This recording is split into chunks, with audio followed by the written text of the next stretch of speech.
Film शुरू होती है और एक मॉन्स्टर से भरी हुई दुनिया को दिखाया जाता है।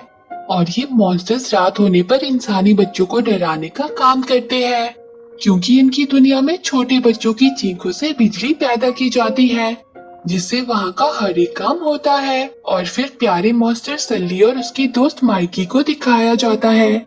माइकी सल्ली को उठाकर उससे बच्चों को डराने की ट्रेनिंग करवाता है और ये दोनों ट्रेनिंग के दौरान खूब मस्ती करते हैं। जिसके बाद ये दोनों बच्चा डराने वाली कंपनी में पहुंच जाते हैं, क्योंकि ये दोनों भी यहाँ काम करते हैं। यहाँ पर सली सबका हीरो है, क्योंकि उसके बच्चों को डराने में सबसे ज्यादा पॉइंट्स है। पर ये जो गायब होने वाला मॉन्स्टर रेडल है ना, ये सली से जलता है और आज ये सली को हराने की बात भी करता है। और फिर सब स्कैरी रूम में पहुंच जाते हैं, जहां बच्चों को डराने के लिए बहुत सारे दरवाजों को लाया जाता है, जिनकी मदद से मॉन्स्टर्स इंसानी बच्चों तक पहुंचते हैं। और अब स्कैडल्स को बुलाया जाता है, जो कि बच्चों को डराने वाले कुछ खास मॉन्स्टर्स होते हैं। जिसके बाद स्कैडल्स अपने डरावने रूप में आ जाते हैं और बच्चों को डराना शुरू कर देते हैं, जिसमें आज भी सली ही टॉप में आता है, जिसे देखकर रेडल गुस्सा हो जाता है और अपना दरवाजा बदलने की बात करता है। और यहाँ पर जिन दरवाजों के अंदर बच्चे मॉन्स्टर से नहीं डरते, उन दरवाजों को तोड़ दिया जाता है, क्योंकि मॉन्स्टर्स मानते हैं कि अगर इंसानी बच्चे उन्हें छू लेंगे तो मॉन्स्टर्स मर जाएंगे। लेकिन तभी एक मॉन्स्टर गलती से एक जुराब को लेकर वापस लौटता है, जिससे सब डर जाते हैं और पुलिस वहां आकर इंसानी चीजों को नष्ट कर देती है। और फिर कुछ टाइम के लिए स्कैरी रूम बंद कर दिया जाता है, जिससे कंपनी का ओनर उदास होकर सली से कहता है कि मैं इस कंपनी को चलाने के लिए कुछ भी कर सकता हूँ। उसके बाद सारे दरवाजे वापस चले जाते हैं और सारे मॉन्स्टर्स को काम से छुट्टी मिल जाती है। और वहीं आज माइकी अपनी गर्लफ्रेंड को डिनर पर ले जा रहा होता है, पर तभी वहाँ कंपनी की मैनेजर आकर माइकी से उसकी आज की रिपोर्ट मांगती है। पर माइकी तो रिपोर्ट स्कैरी रूम में ही भूल गया था, तो माइकी सली को रिपोर्ट्स लाने को कहता है, क्योंकि उसकी गर्लफ्रेंड डेट के लिए वहाँ आ गई थी। जिस पर बेचारा भोला सली भी स्कैरी रूम में रिपोर्ट्स लेने पहुँच जाता है और वहाँ उसे एक दरवाजा नजर आता है। सली दरवाजा खोलकर चेक करता है कि कहीं उसके अंदर कोई है तो नहीं, पर वहाँ पे तो कोई भी नहीं होता। अरे ये छुटकी कहाँ से आ गई। हमारी तरह सल्ली भी छोटी बच्ची को देखकर चौंक जाता है और उस बच्ची को वापस दरवाजे के अंदर भेज देता है, पर वो बच्ची सल्ली के पीछे ही चिपक जाती है। तो सल्ली बच्ची को बैग में पकड़ के दरवाजे की तरफ आता है, पर वहाँ रेडल उस दरवाजे से बाहर आकर दरवाजे को वापस भेज देता है और बच्ची सल्ली के पास ही रह जाती है। तो सल्ली बच्ची को लेकर माइकी के पास आ जाता है और उसे बच्ची के बारे में बताता है, पर तब तक बच्ची बैग से बाहर आ जाती है और सब उसे देख लेते हैं। वहाँ वो छुटकी खूब धमाचौकड़ी मचाती है। सल्ली और माइकी उसे किसी तरह पकड़ के अपने घर ले आते हैं और बाहर पुलिस उस बच्ची को ढूंढ रही होती है। सल्ली बच्ची को खेलने के लिए माइकी का डैडी दे देता है, पर माइकी उससे उसे छीन लेता है, जिस वजह से वो बच्ची रोने लग जाती है। तब उसे चुप कराने के चक्कर में माइकी धड़ाम से गिर जाता है, जिसे देखकर बच्ची खूब हंसती है और इसकी हंसी से लाइट की वोल्टेज भी बढ़ जाती है। और फिर बच्ची अपनी और सल्ली की प्यारी सी पेंटिंग बनाती है, जिसे देखकर सल्ली थोड़ा सा इमोशनल हो जाता है।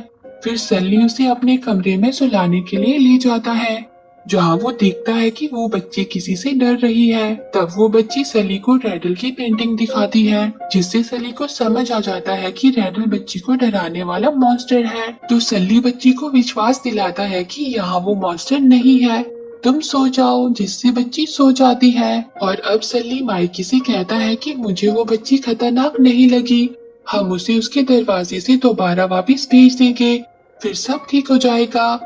फिर सल्ली और माइकी उस बच्ची को सोफे की कवर पहनाकर छोटू सा मॉन्स्टर बना देते हैं और उसे डराने वाली कंपनी में ले आते हैं, जहां माइकी बच्ची के दरवाजे की चाबी लेने चला जाता है और सल्ली और बच्ची छुपन छुपाई खेलने लगते हैं। पर तभी वहां रेडल और उसका चमचा आ जाते हैं, जो कि उसी बच्ची को ढूंढ रहे होते हैं। वहाँ रेडल अपने चमचे से कहता है कि तुम मशीन तैयार रखो, मैं उस बच्ची को ढूंढ लूंगा। फिर वो दोनों वहाँ से चले जाते हैं।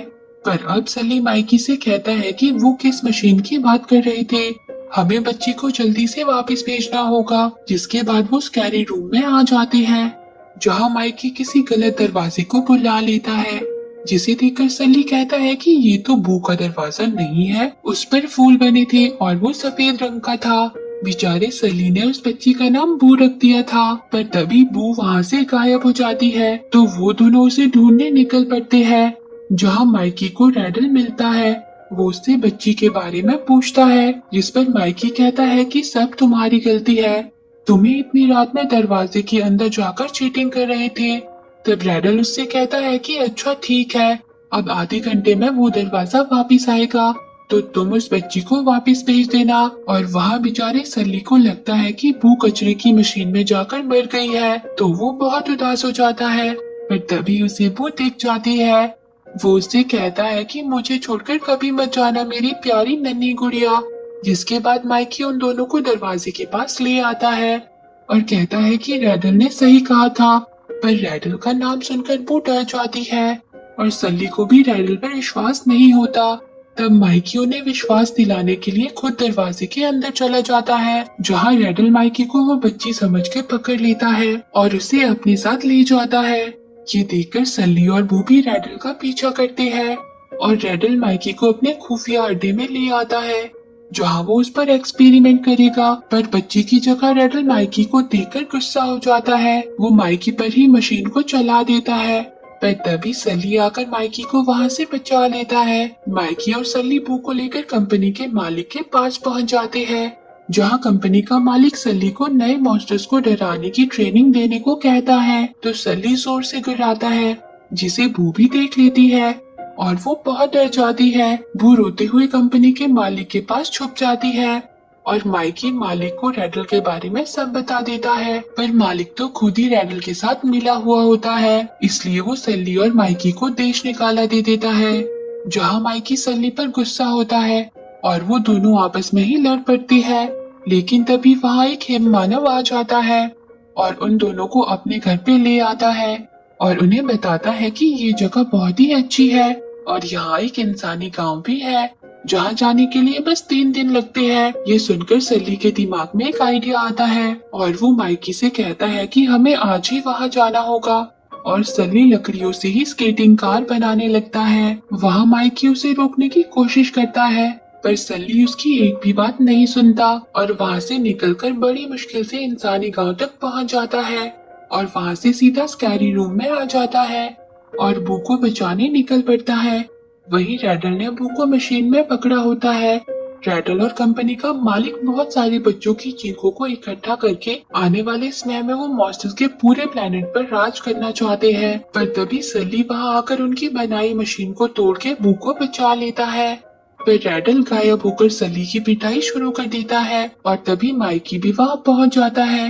वो सली से माफी मांगता है कि मुझे थोड़ा सा गुस्सा आ गया था और वो बर्फ का गोला रैडल पे दे मारता है।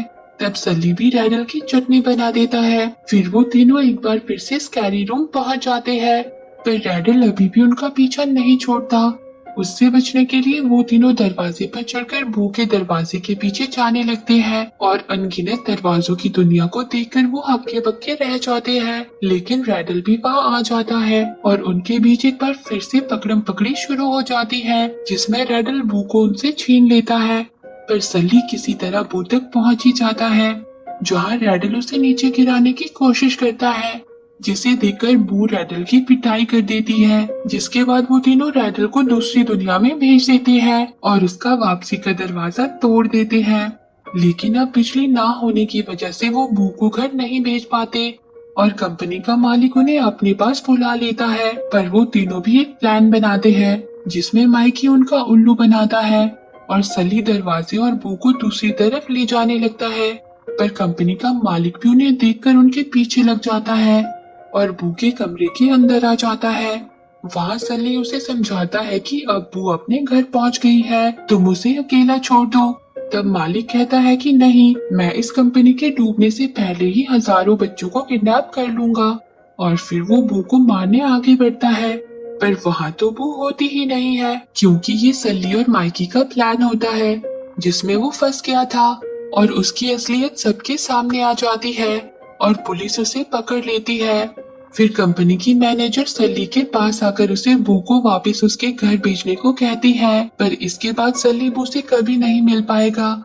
ये जानकर सल्ली उदास हो जाता है, पर बू के भले के लिए माइकी और सल्ली बू को उसके घर वापस भेज ही देते हैं। पर वहाँ बू भी सल्ली को जाता देखकर उदास हो जाती है।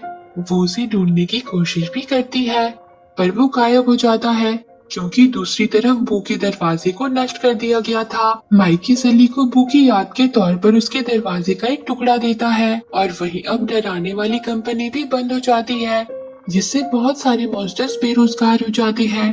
तब माइकी कहता है कि और हम कर भी क्या सकते हैं, पर जो भी कहो हम हंसे बहुत, जिससे सली को याद आता है कि बू के हंसने पर लाइट और ज्यादा बढ़ गई थी। तो वो सब अब बच्चों को डराने की जगह हंसाने का काम शुरू कर देते हैं, जिसमें टॉप क्लास कॉमेडियन प्यारा माइकी होता है, और सारे मॉन्स्टर्स भी इस काम से बहुत खुश होते हैं। पर सली को बू की बहुत याद आती है, और अब माइकी सली को अपने साथ एक रूम में ले जाता है, जहां उसने बू का दरवाजा जोड़ दिया होता है, और सली के आखिरी टुकड़े को लगाते ही वो दरवाजा ऑन हो जाता है, और दरवाजा खोलते ही सली को बू मिल जाती है, जिसे देखकर सली बहुत खुश हो जाता है। और इसी के साथ ये मूवी एंड हो जाती है। तो दोस्तों, आपको ये मूवी कैसी लगी कमेंट करके जरूर बताना, और रोज ऐसी ही प्यारी प्यारी मूवी देखने के लिए मेरे चैनल को जरूर सब्सक्राइब करना। जी हाँ, सही सुना, मैं आपके लिए रोज एक प्यारी सी मूवी लेकर आऊंगी, ताकि मेरे दोस्तों के साथ प्यार बना रहे। Thanks for watching.